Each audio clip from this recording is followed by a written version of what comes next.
सीताराम सीताराम सीताराम सीताराम सीताराम जय सीताराम सीताराम सीताराम जय सीताराम सीताराम सीताराम तालियां बजाते हुए बोले राधे श्याम राधे श्याम राधे श्याम जय राधे श्याम राधे श्याम राधे श्याम राधे श्याम राधे श्याम राधे श्याम जय राधे श्याम राधे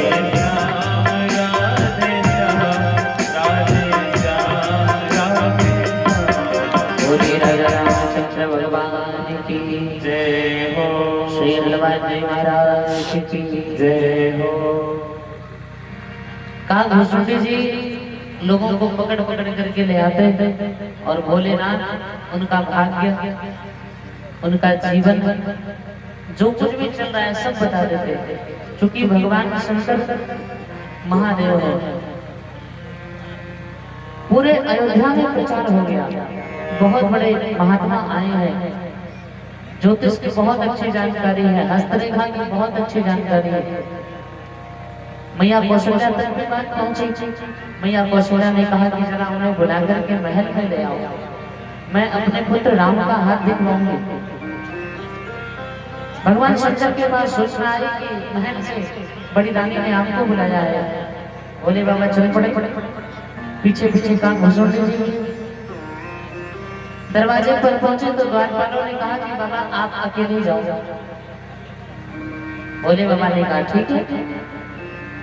कहा घुसुंडी जी ने कहा महाप्रभु कैंप मैंने लगाया, लोगों को पकड़ पकड़ करके मैं ले आया, पूरे अयोध्या में प्रचार प्रसार मैंने करवाया, और अब जब खजाना लूटने की बारी है तो आप मुझे छोड़ करके अकेले जा रहे हो। तो ठीक है, जैसे सब मैंने किया ऐसे ही आपकी और राम जी की पोल पट्टी भी मैं ही खोलूंगा। सबको बता दूंगा कि ये कोई और नहीं हरि और हर का मिलन होने जा रहा है। बोले बाबा ने सोचा अब क्या करूं। शिव जी ने कहा कि देखो मैं हाथ की रेखा देखता हूँ और मेरा ये जो चेला है ये पैर की रेखा देखता है, इसलिए हम दोनों का जाना आवश्यक है। भीतर गए मैया कौशल्या प्रभु श्री राम को लेकर के आई। भोलेनाथ ने भगवान श्री राम का दर्शन किया। पैर की रेखा देखने के बहाने का घुसुंडी जी भगवान का चरण स्पर्श करते हैं और धीरे से भगवान के चरण को उठा करके अपने शीश पे संकल्प सिद्धिरस्तु।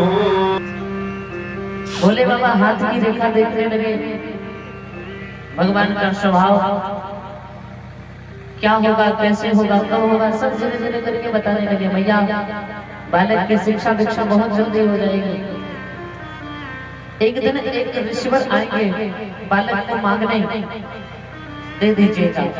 मैया ने कहा ना ना प्रभु मैं अपना बेटा किसी को नहीं दूंगी। भोले बाबा ने कहा भैया बालक इधर से तो अकेला जाएगा, उधर से बहू लेके आएगा, इसलिए भेज देना।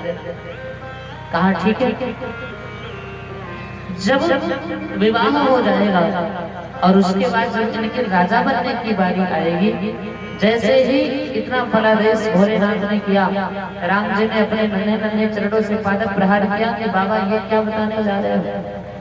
यदि आप बता देंगे कि जब मेरे राजा बनने की बारी आएगी तो मैं जंगल में चला जाऊंगा, मेरे पिता की मृत्यु हो जाएगी, तो मेरी मैया मेरे बाल लीला का आनंद नहीं ले पाएंगी। इसलिए ये बात छिपा करके रखिए। भोले बाबा ने कहा बस बालक अभी छोटा है, इनके हाथ की रेखाएं पूरी तरह से बनी नहीं है, फिर कभी आऊंगा तो पूरा फलादेश करूंगा। मैया ने कहा लेकिन बाबा ये तो बताओ मेरा बेटा राजा कब बनेगा। भोले बाबा ने कहा कि आपका पुत्र राजा बनेगा ये निश्चित है, लेकिन कब बनेगा अभी ये मैं निश्चित नहीं कर सकता। जब फिर कभी आऊंगा तब फलादेश करूंगा। ऐसा फलादेश शिव जी ने किया, राम जी का दर्शन किया। जब चलने लगे तो कहा घोषोटी जी ने मैया कौशल्या से कहा भैया हमारी दक्षिणा तो दे दो। मैया ने पूछा क्या चाहिए? कहा घोषोटी जी ने कहा मेरी दक्षिणा यह है कि मैं 5 वर्ष तक आपके इसी आंगन में रहना चाहता हूँ और भोजन प्रसाद की यदि बात करें तो जो भी इनका जूठन जो इनके हाथ से छूट करके इनके मुख से छूट करके गिर जाएगा मैं वही खा करके अपना जीवन 5 वर्ष तक यहाँ बिताऊंगा। मैया ने कहा ठीक है जैसे आपकी इच्छा। तो भोले बाबा चले गए और कहा घोषोटी जी रुक गए। कहा घोषोटी जी का नियम है 5 वर्ष तक भगवान की बाल लीला में वो भगवान के साथ ही रहते हैं, चाहे राम आए चाहे श्याम आए। इस प्रकार शिव जी ने दर्शन किया। कथा आगे बढ़ती है। एक दिन की बात है कि एक बार जननी अनवाए, एक बार जननी अनवाए कर श्रृंगार पलना उड़ाए,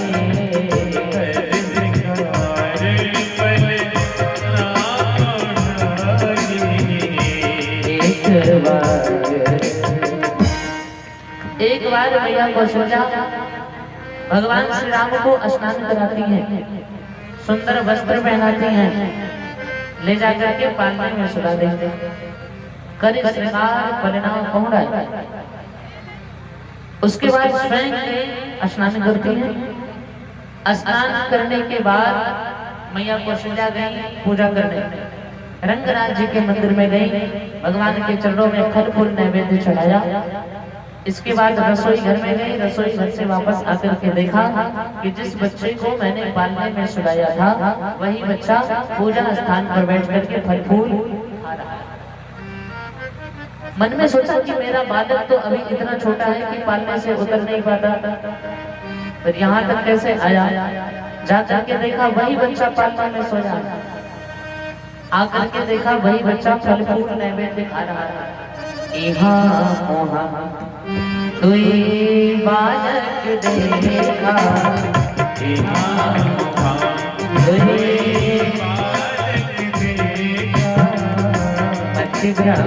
मोर की आज विषेखा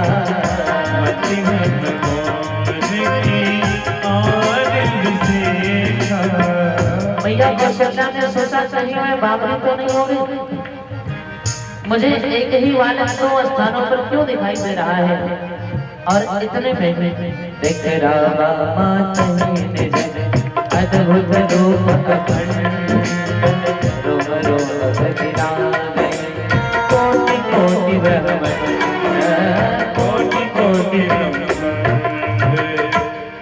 देख रामा निज अद्भुत रूप अखंड।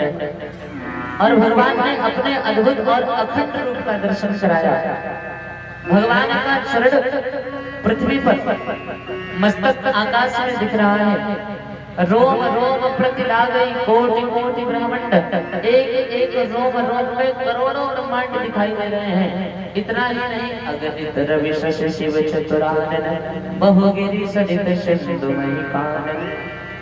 भगवान के एक एक रोम रोम में अनगिनत सूर्य चंद्रमा शिव जी ब्रह्मा जी पृथ्वी जंगल तारा झरने सब दिख रहे हैं। मैया कौशल्या डर गई कि स्तुति करीना जाई भय